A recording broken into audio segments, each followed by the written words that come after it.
Your chance and then you blew it. That is the most absurd statement of the year. Nice. Nice. Oh, baby. I'm in my zone. I'm feeling it.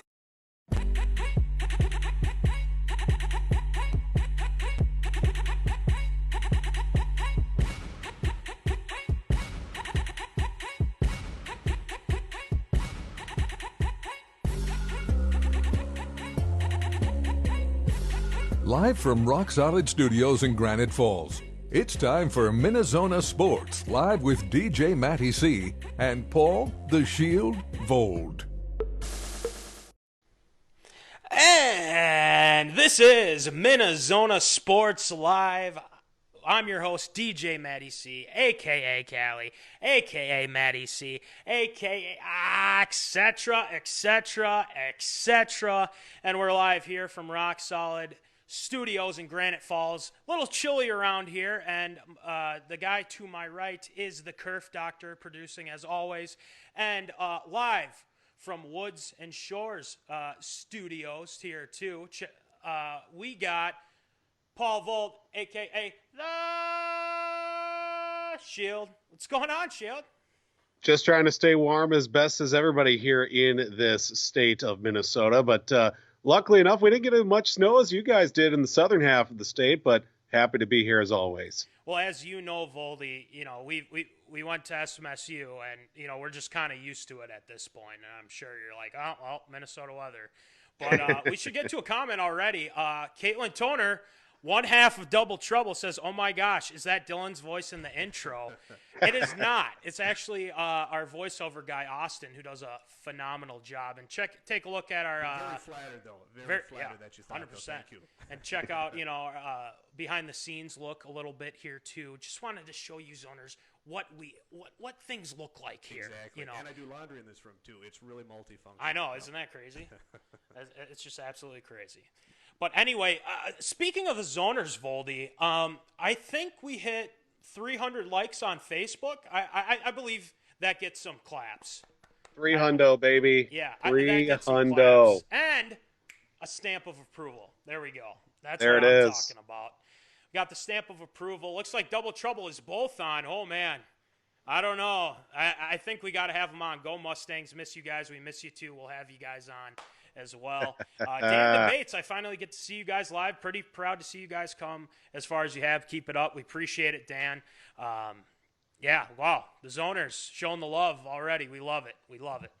All right, so anyway, we got to get to a segment called, it's called Tater Tot Hot Take. And we got some hot takes for you. So why don't you just check this out real quick? Boom.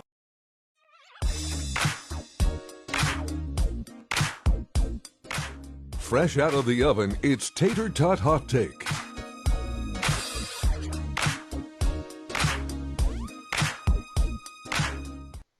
I don't know if that gets you pumped up, but I was really vibing to Tater Tot Hot Take right there. Voldy was vibing. Kerf Doctor obviously vibing as well. But let's get to our first Tater Tot Hot Take, okay? Deloading in Minnesota, baby. Voldy, it finally happened. I know we're on social media talking about this. You don't have to burn down the front office of the Timberwolves now, so that's the good news. Okay. Thank goodness. Yeah, thank goodness. Exactly. So anyway, the Wolves finally locked down their most coveted asset. I mean, ever since the offseason, I feel like they've been going after him. So, Voldy, I got to ask you this. Since the Wolves locked down D'Lo, is the 20th time the charm for the Wolves finally? Are they finally on the right track, going in the right direction by getting D'Lo? And we all know the first season with D'Lo, I mean, it's not going to go the way we plan. I mean, they're like 16-36. But here's what we got to talk about, okay? The thing about D'Lo is, will he stay long enough, especially when you have Karl Anthony Towns with him as well? So, Voldy, what do you think?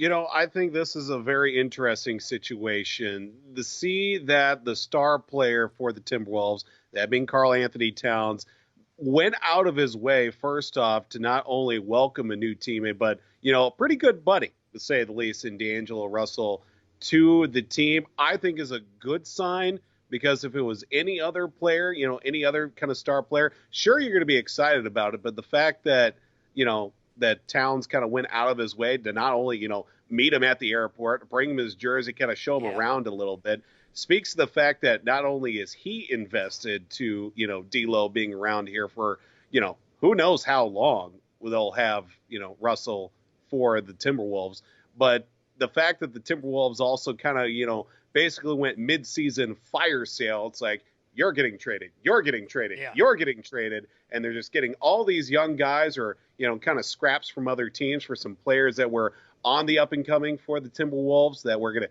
take a few years of seasoning to get used to the NBA game. I mean, there's a great amount of investment that the Timberwolves are making, but, should be very interesting to see. And, like Blake is mentioning right now, you got to build the team around Karl Anthony Towns. You got to get a guy who can shoot the ball and can also give the ball to Cat inside. Yeah. And I think the big thing here is Rosas went out and got the guy he wanted in the first place in the offseason, because the Wolves wanted him way in the offseason. And I think with having Towns and D'Lo together, it keeps him happy, and also it keeps him possibly here long term. Now, what's the next step for the Wolves in this? Well, I think the big thing here is, maybe even ask our zoners this. I mean, honestly, this topic has been heating up here. I mean, that's why we have the hot take. A lot of people chiming in. But at the same time, too, you got to look at what they have right now, okay? I mean, the new players they got, Malik Beasley, wow, he's one heck of a player. J-Mac, McLaughlin, the point guard, ooh, man, he's been playing all right too. I mean, the thing is that they're going out there and they're having fun. And yeah, they lost to the Raptors, but the Raptors have been the hottest team in the NBA since, December, January. I mean, they've won 15 games in a row, Voldy. And the thing is you can score a lot of points, and it looks like the Wolves can, but you also got to play some defense. And I think that's one of the weaknesses that D'Lo kind of has, is that he's not a great defender, but on the offensive end, I watched like 3/4 of the game.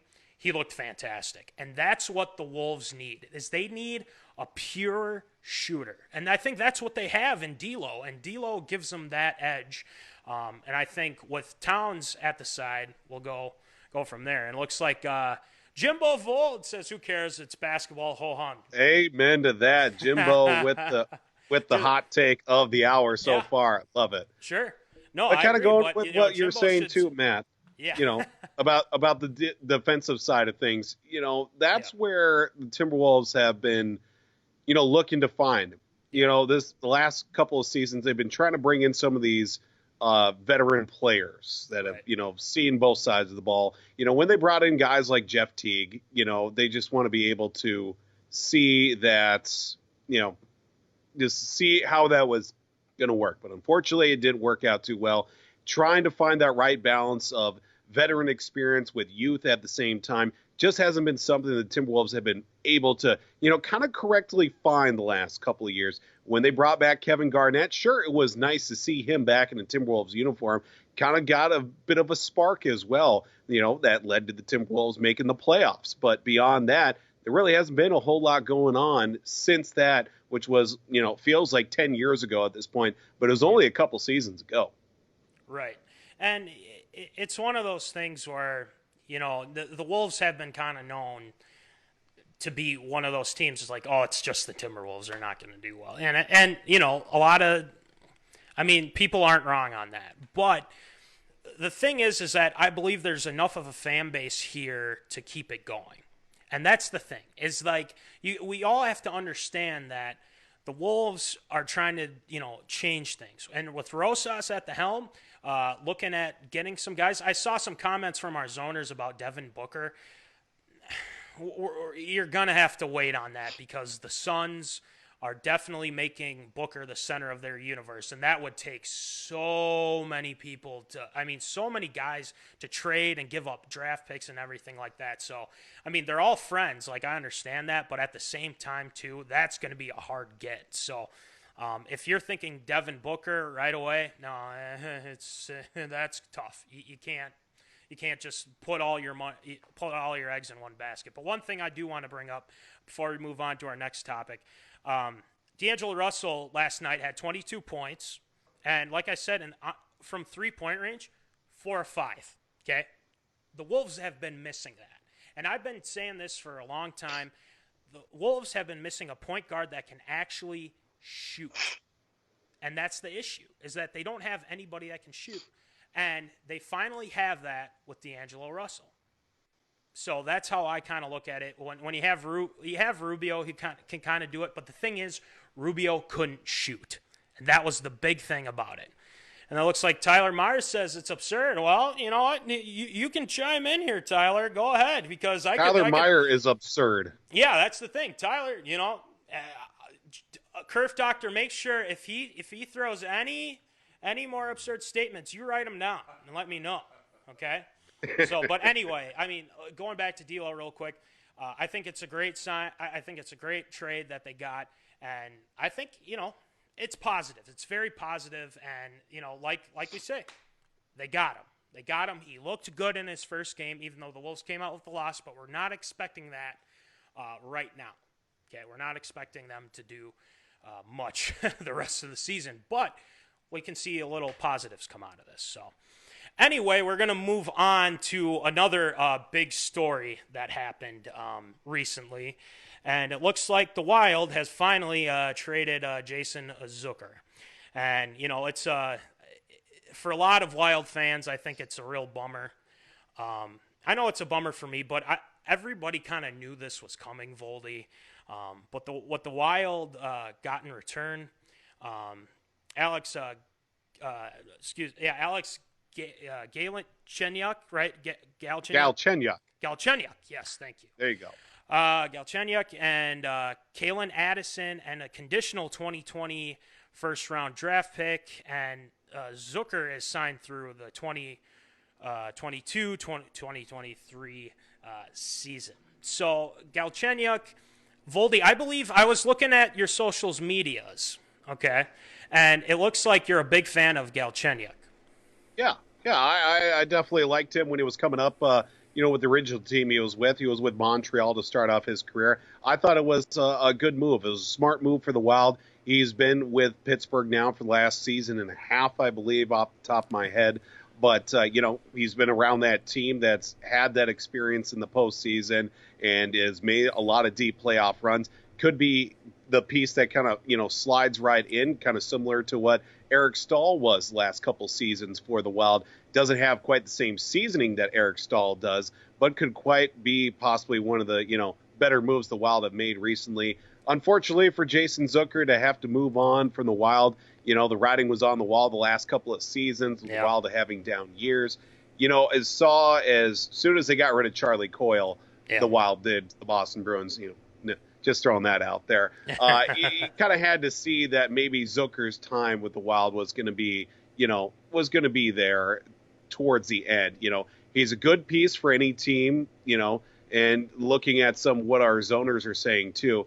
I mean, you grab a little youth at the same time. It's not always about what the players are going to do right now. You get Addison, he's going to, come in maybe in the next season or so to, get some significant playing time, kind of similar to what Jordan Greenway has been for the last couple of years for the Wild. Pretty much. Greenway's kind of stepping up these last, season and a half to fill in some key spots, on the lower lines, but he still got the youth on the side. And then you also got a stockpile draft picks build for the future. Right, and there's a couple that have been commenting, and there's a guy named DJ Vold, and I think you know him. I believe he's your brother, right? I mean, I was reading what he was saying while you were talking, and I mean, yeah, you got to get younger. And I think with the Wild, they have a lot of veterans, but they don't have a lot of young guys. And with this trade, and I believe Blake Hockert mentioned this in the comments here, but they made like bandits in this trade. And they really did. They really benefited with this. I mean, you got to give Guerin a stamp of approval here. I know we're getting ahead of ourselves with ARA, but I mean, we have to. And the future looks bright for the Wild. And I think a lot of Wild fans, like our zoners, I think this is working out perfectly. And as Blake says here, send Doobie and Dumbo away, and we'll all be set. That's a bit of a shocking statement right there. I see where his head's at. I wouldn't mind Dumba being traded away. Dubnyk, I'm kind of wishy-washy about that right now. Stalock's been good, though. Stalock has been pretty good. Do have some good young goaltenders coming up for the Wild, but do you want to pull that trigger right now? Maybe try to, sell as high as you can, because probably this offseason, Dubnyk, he's been going through some stuff, but I don't know. It's going to be tough to see. And as your brother is saying right now, Billy G is 1 for 1, baby. And that's great. And the thing is that the Wild can look at this trade. Wild fans look at this trade, like I said, and say, okay, this is good. I mean, this is what we wanted last year. But with Fenton at the helm, it just seems that things were just in shambles. Things were just going awry. And now when you bring in Guerin here and he makes a trade like this, and, it honestly, it hurts to see Zucker go, especially what he has done in the community for, his family's down here, his wife's down here, his kids are down here in Minnesota. But it was one of those things where it's like, it's a business, they made a business decision, and I think it worked out for both parties. I mean, for the Penguins as well, but also, the Wild. I mean, you have 2 young guys that are going to give you a little bit of an edge now, and I think that's going to be fantastic. And I think, Dubnyk hasn't been playing well either. I think after the season you wait. You don't send them now. I feel like you were saying, Voldy, but at the same time too, you gotta get younger, and I think we both agree on that. Just kind of, what are your expectations here for the rest of the season? Are we going to expect much from the Wild, or is it kind of like, well, we're just gonna go into next year? I think right now, especially with the trade deadline being tomorrow, it's going to be one of those. It's kind of, you don't want to wait and see, because the season's already halfway through. Yeah. I mean, you're fighting for playoff spots. A lot of teams are trying to find that desperate edge, and unless the Wild start winning every game for the rest of the year, starting tomorrow, it's going to be an uphill battle the entire way. I think it's one of those where it's going to be, the Wild are going to go out and they're going to play their hardest. They're going to give everything that they've got, see what the young guys come up with down the stretch of the season, start to see a lot of those younger guys make some plays for the team, and maybe see what the offseason has in store, and see what old Billy G's got in store, and what he's got stored in the back pocket, maybe for some offseason trades. Billy G's got a plan. I think we just got to trust the process with him, and I think they'll be able to get the guys they need. And so this is good for Wild fans, and I mean, looking at a lot of things here too. I mean, how are the Pens, would you say, looking in this trade from your perspective, Voldy, adding Zucker, especially them in the playoff race? Yeah, I think the Pens.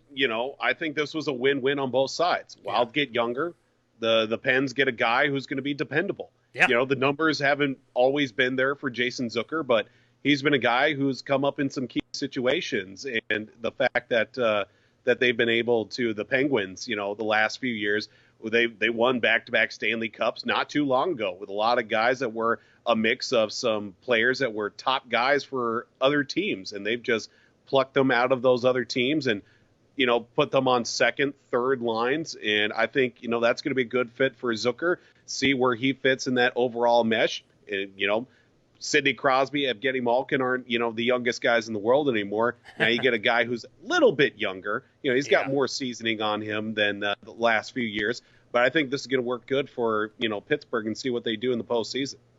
And Pittsburgh's getting a guy that is he doesn't back down to anybody. Every time I've been watching the Wild, he never backs down. I mean, if their guy gets in his face, he'll he'll be like, no, you're not messing with me. I mean, with a few other words in there, but we can't say that. This is PG with a dash of 13, like we say, Voldy. So, but yeah, I think Jason Zucker, we wish him all the best, especially all the Wild fans are very happy for him as well. So let's move on. That's it for Tater Tot Hot Take. Those two takes were pretty hot, man. We got to cool off a little bit. But what we're coming at you right now here, Zoners, is a thing called The North Remembers, okay? So what this is that we talk about some of the greatest times in Minnesota sports and the lowest times. But today, we're starting with a happy memory and a more current memory. So why don't you check this out?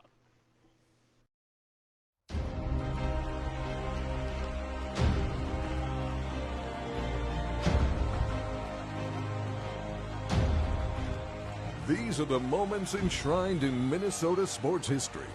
The North remembers.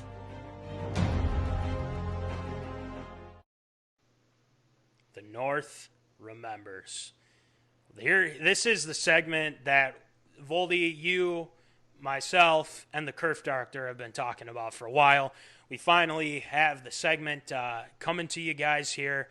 And what we're going to talk about today is our favorite, well, maybe not our whole favorite, but the Golden Gophers football team.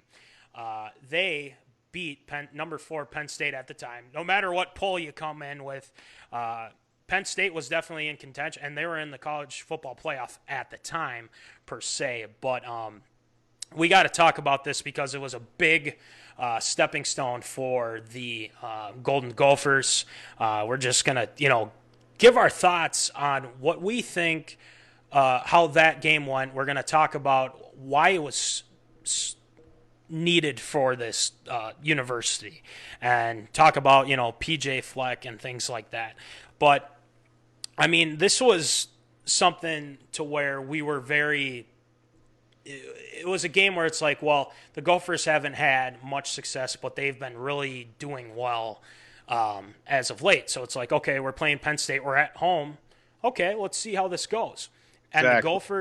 the Gophers came up and they showed everyone why they are a team to be reckoned with this year. And for beating Penn State, I mean, you look at some of the stats here, Voldy. I mean, Tanner Morgan was fantastic. I mean, 18 of 20, 339 yards, 3 touchdowns. He was unbelievable that game. Amazing. And just all the playmakers that they had. Rashad Bateman had 7 catches, 203 yards, and he had a long touchdown. And the Gophers went down and took the lead, 7-0 right away. I mean, that's something to where it's like, well, that never happens to the Gophers. And now you can look at this team and say, wow, okay, I think is this a start of era here for Golden Gopher football, Voldy? This could be one of those moments you look back on at this season and as a stepping stone, yes, to the golden era, the Golden Gophers, because it was up until this point of the game, this point of the season, I should say, as any good Minnesota fan would be, we were all waiting for the other shoe to drop. The Gophers were playing really well. Tight victories to start off the year against Georgia Southern, against South Dakota State, against Fresno State, double overtime victory against Fresno State out west. They're like, okay, we're still undefeated. Now let's go into conference play, see what's going on. Before any of that even began, Tanner Morgan wasn't even going to be the starting quarterback.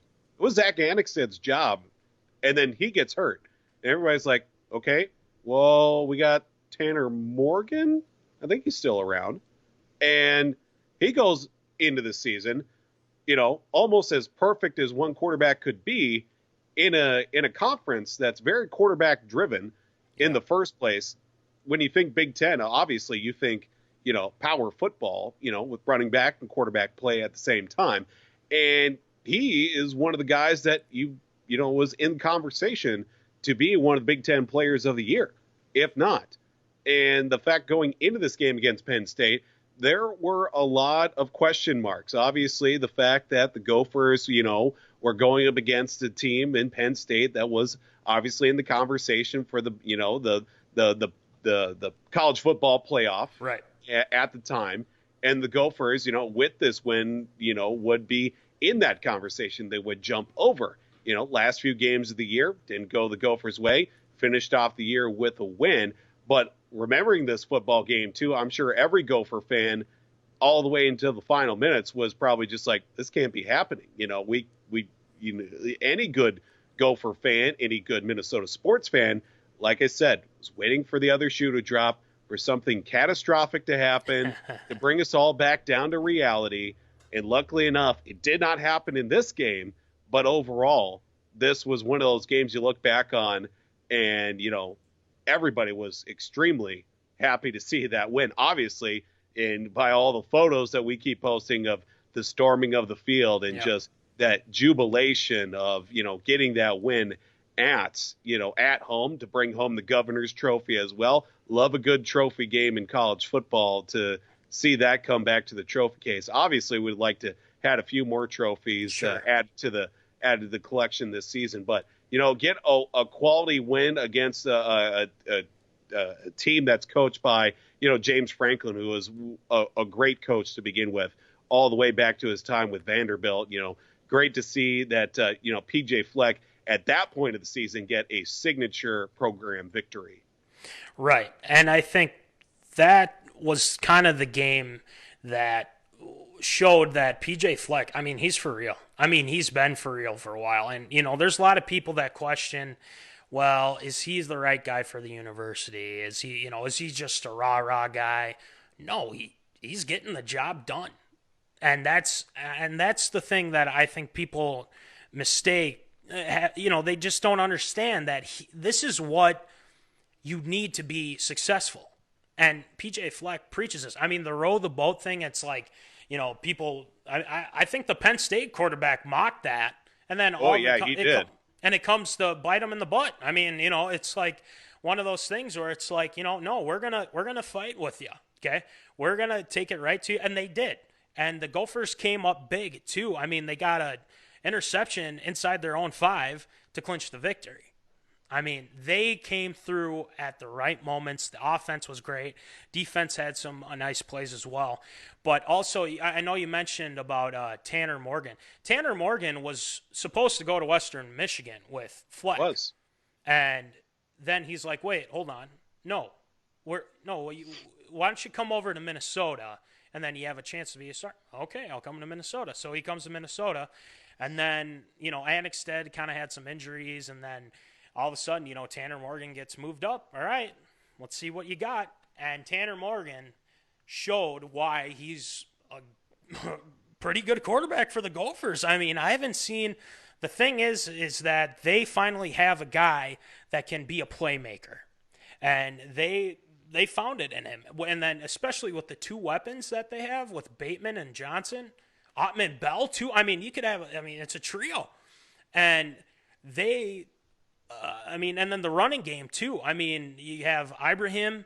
What's the other one? Shannon Brooks. Yep, Shannon Brooks, and it's just all those guys. They have a 3-headed monster in the backfield, and then they have a 3-headed monster for wide receivers. It's just crazy, and you got to give all the credit to PJ Fleck and the coaching staff and what they were able to do. The other running back, Rodney Smith, by the way, just total, just so many players. That's the thing. Their offensive line is great. And, this was a win that proved, hey, Minnesota's not the team you're going to look at and be like, well, that's an easy win. No, the Big Ten is taking notice now. And I think, our zoners would agree here too that, what I have memory from the game is just watching how effectively they executed that offense. So I think, it's a sign of good things to come, Voldy. Yeah, and also looking at this entire year as a whole, this was, if it wasn't late last year, the first full season of all PJ players. Yeah. The first couple of years, obviously, you're going to be dealing with players that came from another coaching staff that were recruited by them. But this year, it was all PJ Fleck, all recruited by him. And you saw the benefits of that recruiting that he takes oh so very highly upon himself and the staff to come through and get some of these top players, top players or players that are going to fit into his system very well, offensively, defensively, And, overall, the fact that they were able to execute that offense with so many different weapons, the fact that you could take any running back, and at times it was like that. Who's ever got the hot hand? So what if Shannon Brooks ran for 200 yards last week? I'm going to go with Ibrahim. He's got the hot hand. He just busted off a 25-yard run. Yeah. That's just how it's gone this year. And, you didn't see a lot at times of players getting down on themselves because they weren't getting enough playing time. It just all worked out, and everything just kind of converged all together at once. I would say so, too. And you look at how many people have talked about this game, too, especially how they were able to play. And then going into the bowl game, too, taking on Auburn, I mean, that was another big test for them. I mean, a team that beat Alabama, for goodness sake, and they go out and they win the Outback Bowl. And, it's a sign of good things to come. Okay, and I think Fleck has done a fantastic job with that, and we all have to give him credit for making, this program finally something that it should have been long ago. And then I want to bring up one more thing to you here, Voldy. I believe we've talked about this stat before. It's only the third time since 1905 that the school had 9 wins in a season for the Gophers. I mean, that is crazy. 1905 without no 9 wins. Well, through that time back in November. So I mean, it's crazy, but it's really good for the program, and it's really good for everyone in Minnesota who's a big fan of the Gophers. So, especially myself and the Kerf doctor as well. We watched the game. I mean, it was fantastic. So, but anyway, Voldy, we got to move on here because we got to get to the Zoner's favorite segment, my favorite segment, your favorite segment, and the Kerf doctor's favorite segment. So, why don't you just check this out? It's time for everyone's favorite segment, Absurd or Approved.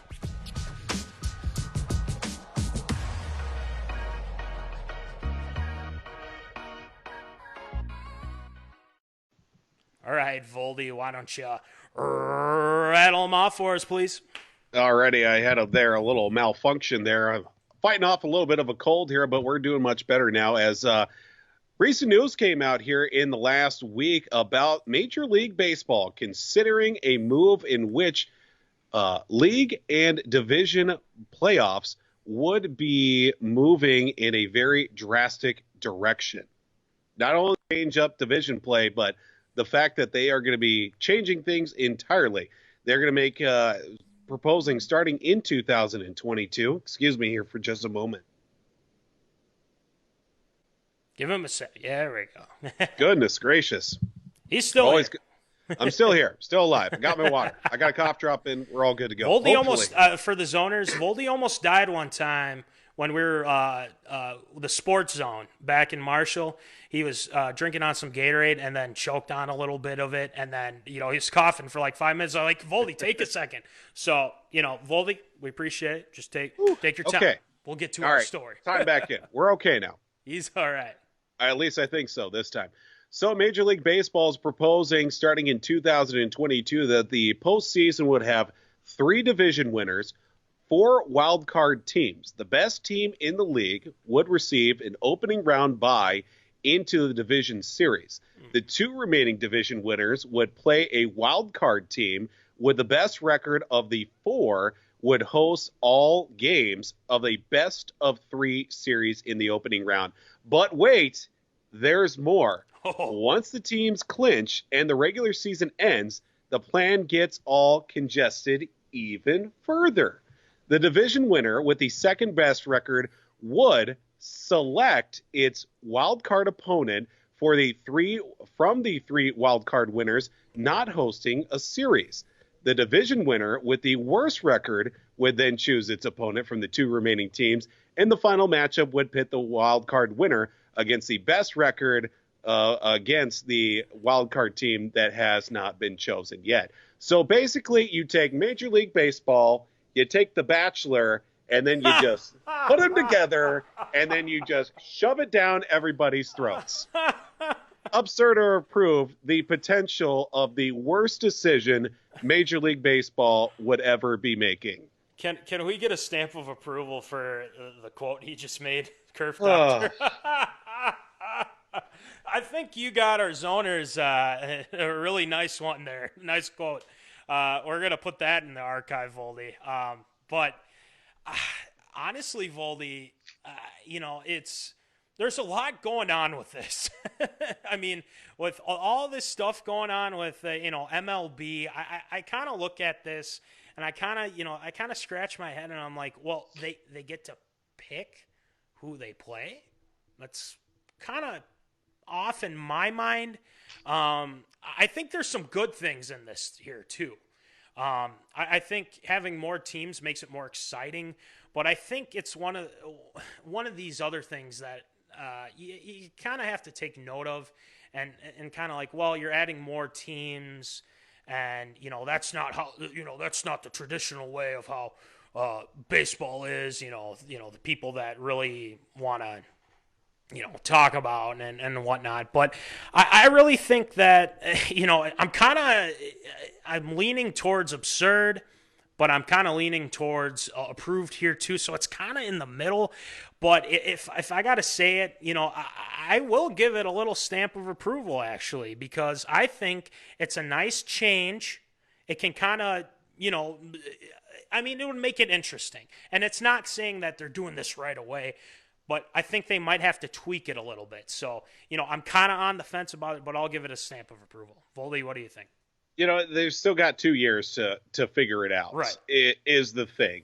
I think the idea at first glance, it's completely absurd. The fact that you keep adding more teams to make the playoffs kind of takes away the lore of making the playoffs. Right. When they added the second wild card, making that, winner take all wild card game, that play-in game, if you will, it took a little bit more of the lore of making the playoffs away. Sure, it was nice having the division winners and then the one wild card team then match up against each other. Usually the teams that make the wild card, game end up having a nice postseason run. Mm-hmm. But the fact that now we're taking the sport of baseball, they're trying to make things more exciting. Sure. And that's the thing.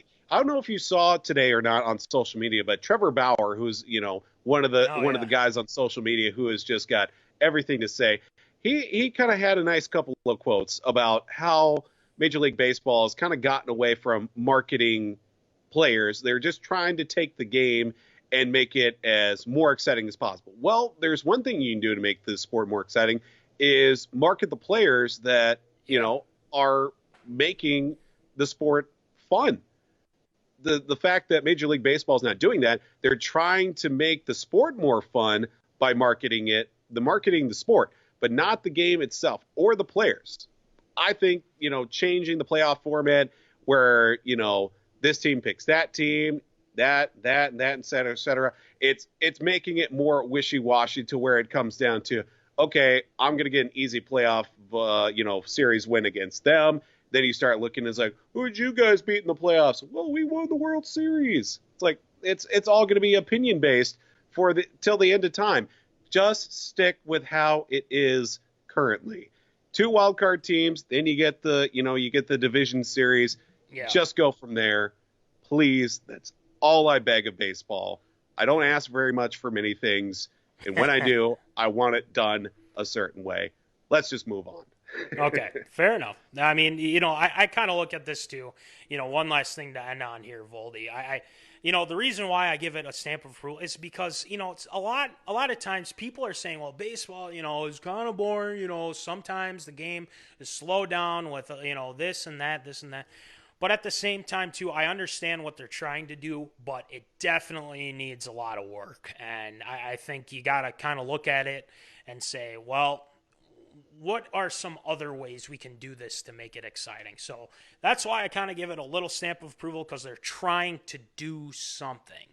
But I don't know if it'll work out. That's the thing. And, and if they don't change anything, really, I wouldn't be opposed to it. So, all right, next one, Voldy. Well, we kind of talked about this last week a little bit, kind of briefly, but the Twins and the Dodgers finally made the trade official without the Boston Red Sox, as the Dodgers will be have already sent right-handed pitcher Kenta Maeda to the Twins for a right-hander and prospect, one of the top guys for the Twins, Brusdar Gratterall, or as I like to call him, Bruce Gatorade, and also, get a couple of prospects out of the deal, do the Dodgers, that being outfield prospect Rook Raleigh, and a 67th pick in the 2020 draft. But the fact that this kind of had to take a little bit of a backwards deal with the fact that the Red Sox were originally supposed to get Gratterall, but they were kind of spooked by his supposed health problems, as he had Tommy John a couple seasons ago and then some shoulder problems this past season. Sort of proved that the fact that the Twins gave up their top guy, but also got back a guy who can fill out in the rotation. I was a big fan of Gratterall, Voldy, and it was kind of one of those things where it's like, well, why are we giving up one of our top arms? But I understand what the Twins are doing, and they're trying. And the thing is finally the cheap pull ads are letting the GMs do their work. We will get to that later, but honestly, it's good that they're doing this thing. But the reason why this whole thing was, held up was just completely absurd. But I'm going to have to give it my stamp of approval, Voldy. And they're going out and they're making trades that they need. And they need a guy like Maeda. Okay, I know last week I was like, why are you giving up Gratterall? But I kind of looked back at it and I'm like, you know what? They're doing something. But the thing is they need another pitcher, starting pitcher, another kind of ace. I mean, they're kind of relying on Barrios to be their ace. Barrios has had really good games, and Barrios has had some really bad games here too. Yep. So they got to look at this and say, okay, we've got the guys that we need for the rotation. Maeda will definitely be, within the realm. I don't know, what their plan is for him, but I believe that he'll contribute somehow for this organization. It kind of stinks about Gratterall because I was really big on him, but the Twins got some cash in return, and I think that's made our fellow poll ads happy about that, which, okay, I understand that. But, it gets my stamp of approval, Voldy. I mean, there's really nothing much more I can say, but, the Twins are doing what they need to do. What do you think? Yeah, I got to agree with that as well. It gets my stamp of approval as well because at this point, the Twins, like we've been saying the last few weeks, they need arms. They need, guys, because there's still a lot of question marks in that, in the later half of the rotation. Of course, Barrios going to be number one. Coming off a season where he threw a lot of innings, we don't know what that arm is going to be like at the beginning of the year, and especially making the stretch runs in June and into July, August as well. They're going to have to pull him back a little bit. Then you start bringing in guys like Maeda, who's got some innings on him, Homer Bailey, Rich Hill. You got Devin Smeltzer, who's been up and down more times than an elevator at Target Field with the ball club. And, he's been a starter. He's been a reliever. He's been a long man. Still a good amount of question marks, especially who's going to fill in those spots in the bullpen. But when you start throwing arms together and start stretching a lot of innings, especially for guys who have been at their best, been at their worst, with guys like Hill and Bailey, and, throw Kenta Maeda, who's been in a nice piece with Los Angeles last few years for them, who's been in some deep postseason runs. I mean, I think it's good. And like we've been saying, you got to spend money to make money. And lo and behold, you spent one of your top prospects, you're going to get something in return. And so far, we'll have to see how Maeda turns out. Right. And I think that's the big thing with all this. We'll see how it pans out. Got to spend money to make money, Voldy. I totally agree with you. So move on to the next one. What do we got? All right. Well, over the weekend, a new era in professional football debut, the XFL. If it sounds familiar, well, it is familiar. Of course, the league launched in the early 2000s. Well, first games, I should say, Saturday and Sunday. 8-team league did debut to some great fanfare. A lot of fans were tuning in. A lot of people across the socials medias, if you will, that were tuning into the football. I don't know, Matt, if you got to see any of the XFL. I caught a little bit of it. Heard a lot of familiar names, including a former Gopher quarterback by the name of Philip Nelson. got the start for the Dallas Renegades over he did? highly. Wow. He did get the start over highly touted. The first guy signed in the league, Landry Jones, was supposed to get this start. Oh, yeah, that's right. But Coach Yeah, Bob Stoops was like, let's hold off here. Yeah. Is still dealing with a little bit of some nagging knee issues and what have you. But, off the debut, a lot more hype behind this than there was the Alliance of American Football that folded halfway through the year. Absurd or Approved, the start to the XFL, DJ Matty C. It's got my stamp of approval, and I didn't think I would be saying that. And that's crazy to me because I thought this was going to be kind of a flop, and maybe it still will. I don't know, Voldy. That's kind of the big thing about this is that it had a really good first weekend, and there are some interesting teams in there, but the play. I like what they had with the rules, but the play was kind of so-so. But we expected that. We're not looking at NFL caliber players or that could even make the practice squad, for goodness sake. But at the same time, too, there are some it is interesting. And it's football. I mean, you on-field interviews, for goodness sake. I mean, it's very interesting. Kind of get deep in the trenches and stuff like that, what's going on with it. And I really think it's being successful. And the thing is that I think we should ask our zoners this too, but I mean, which teams are you rooting for? Because I mean, this is MinneZona Sports Live. Absolutely. We don't have a specific team. So what do we do? Do we move on to the Battlehawks, St. Louis Battlehawks maybe? I don't know. Midwestern team. Dallas Renegades, Seattle Dragon. I mean, there's so many teams that you can, choose from this. So I don't know. I think we should have a poll and see where we're at. Peter Farley's got the Battlehawks. Okay. I do like the Battlehawks. I really like their scheme and stuff like DC Defenders with 12 gauge. Cardale Absolutely. Jones. That was a good game. I watched a little of that, the highlights, excuse me. I didn't watch the game, but I saw a lot of the highlights. I mean, it's very intuitive. So for me, it gets my stamp of approval. Voldy, what do you think? I'm a big fan of it. There was a lot more going into it. I mean, they've been hyping this up for, almost 3+ years. I think they have been for this, compared to the Alliance of American Football, which you literally saw just little blurbs, little tags at the bottom of NFL games like 3 weeks before the league was supposed to start. Right. And then, we all know how that ended up. But I definitely like what I saw early on, high scoring games. That's what they wanted. That's what they got right off the bat.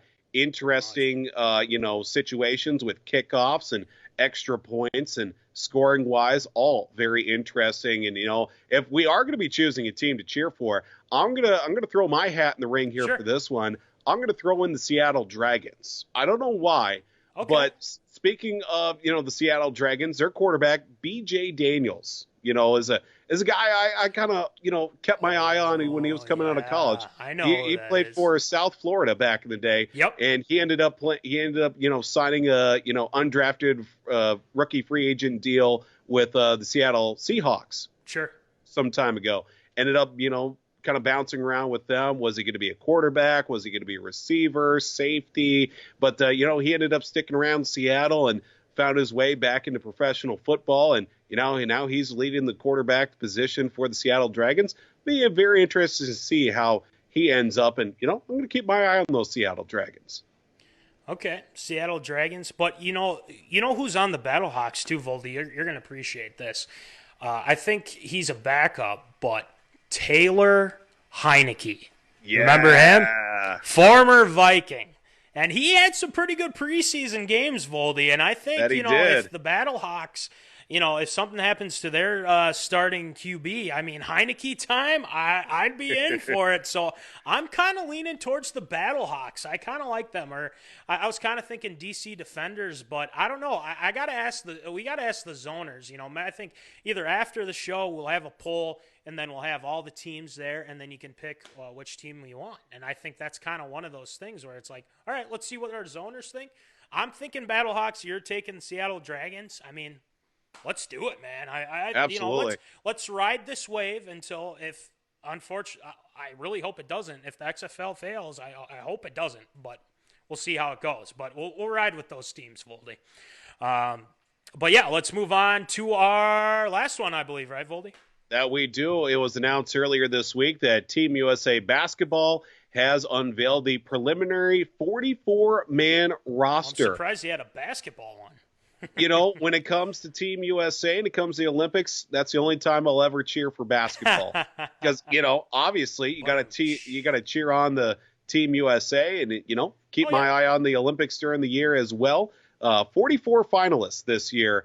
But here's the thing as well. Not really tryouts or anything. They're just going to go from 44 down to 12 like that. That's how they're going to do it.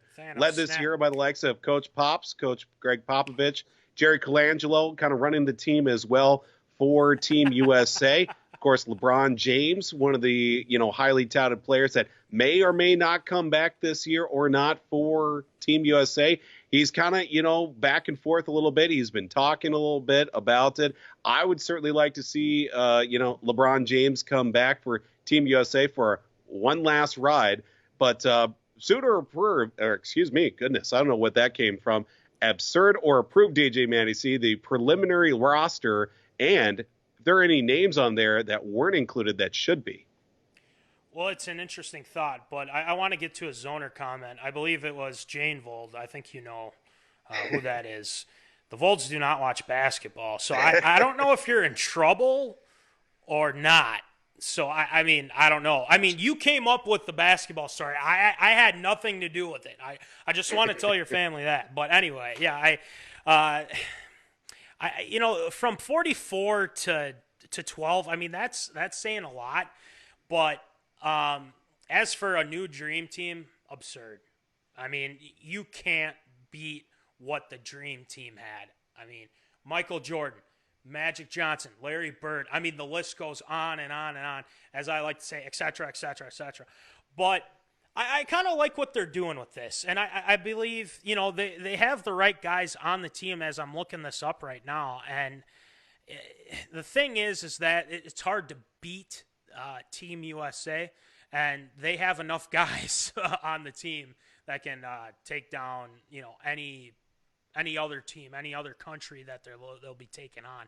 So, I mean, it does get my stamp of approval with the roster per se, but if we're talking a new dream team, no one can beat that dream team. I mean, back in the day, I mean, it was that good. So, Voldy, what do you think?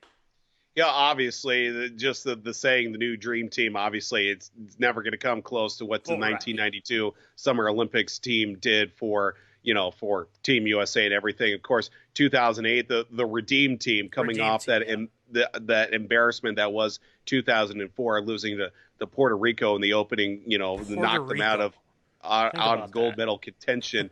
But, just looking at the roster overall, there's a very solid mix of young players coming up here for Team USA that could potentially make the roster. Some names that are missing, of course, a lot of the top guys. I don't understand how or why. There's probably financial obligations and or lack of interest. Steph Curry, where's he at? Yeah. Does he not like America? Why is he not wanting to suit up in the red, white, and blue? Yeah, I think it's kind of the injury, too, with him. I guess he's kind of playing. But at the same time, too, why isn't he on there?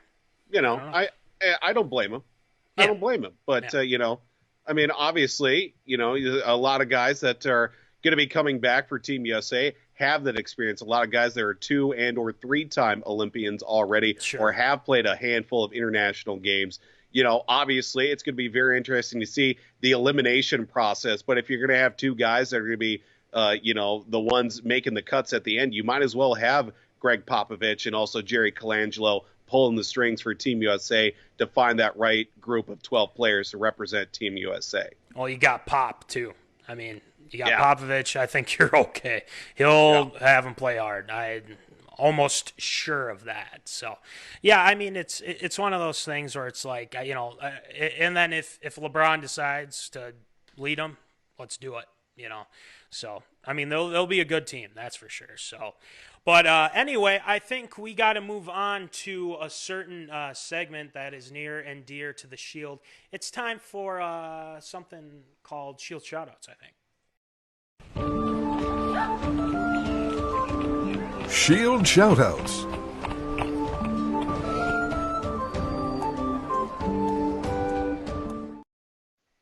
All right, Shield, who are you shouting out tonight? Well, first off, I'm just happy that we've made it this far in the show with, without any technical difficulties, knocking on wood as I'm saying this currently. But we've got a good amount of Shield shout-outs here for this week. Couple significant milestones in the world of the NHL, including Minneapolis native, former UND Fighting Sioux hockey player Zach Parise, playing in his 1,000th career NHL game this past week against Dallas, and just becoming the 8th Minnesotan to reach that milestone. A Shield shout-out goes out to Zach Parise this week. Another Shield shout-out goes to Captain, my captain, Zdeno Chara, playing in his 1,500 game in the NHL, and also number 1,000 as a member of the Bruins, wearing the letter C, winning a Stanley Cup for the Boston Bruins back in 2011.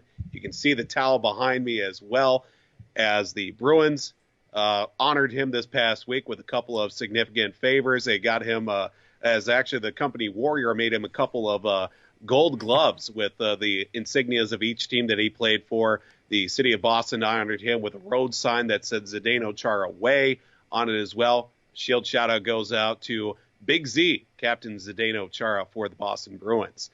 Debut this past week for NHL player, 21-year-old Kiefer Bellows, son of former NHL player, former North Star Brian Bellows, and he made his debut earlier this season, but also scored his first NHL goal on Thursday. Not only his first, but his second goal in that same game against the LA Kings. Former cake eater, that being Kiefer Bellows from Edina, and also former BU Terrier.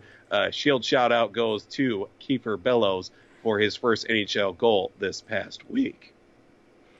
We also do have bunch of cake eaters. Gotta love it. Move on. We're moving on.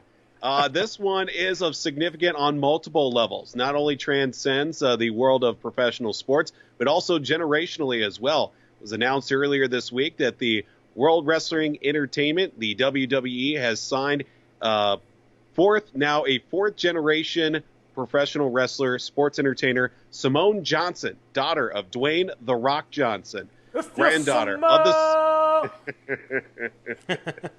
the granddaughter of the recently passed Rocky the Soul Man Johnson, and also the great granddaughter of High Chief Peter Maivia, signing with the WWE to begin training as well at the Performance Center. Be very interesting to see how far Simone goes, and see if she's got the same charismatic enigma and also the same ability in the ring that her old man probably still has to this day. I think The Rock still can get it done.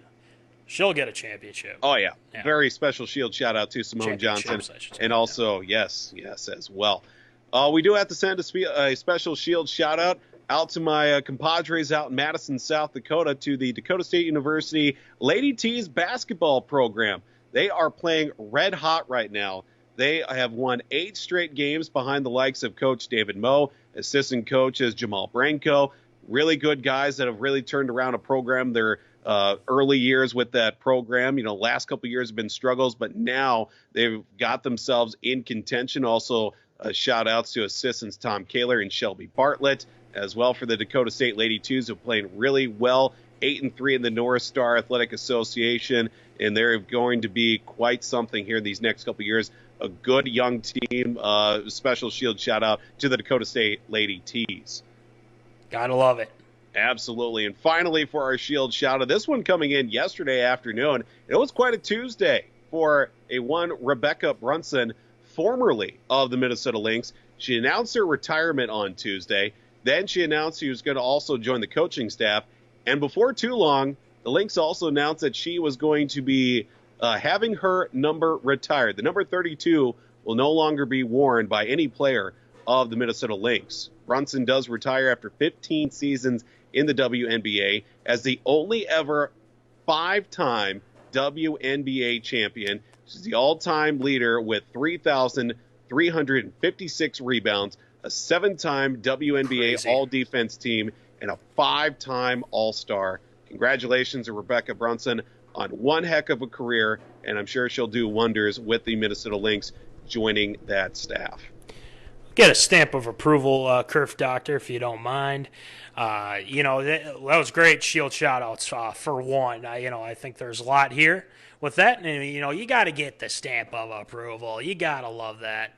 But, I think, we got to give claps to our zoners for sticking with us this whole time.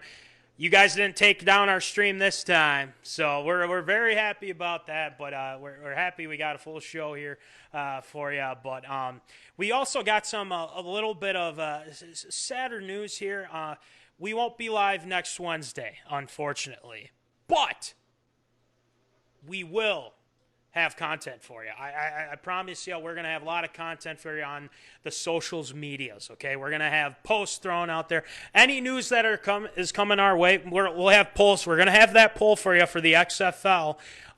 You pick your team, and then we'll see, who picked the Battlehawks or the Dragons, things like that. So just a reminder, we will not be live on Wednesday, but we encourage you to keep following us, and thank you again for the 300 likes as well. But again, zoners, we appreciate you, and we'll see you hopefully in about 2 weeks here, so we can get rolling. We can have a good time with our next show. We're going to have more content and then maybe more new segments. I don't know, Voldy.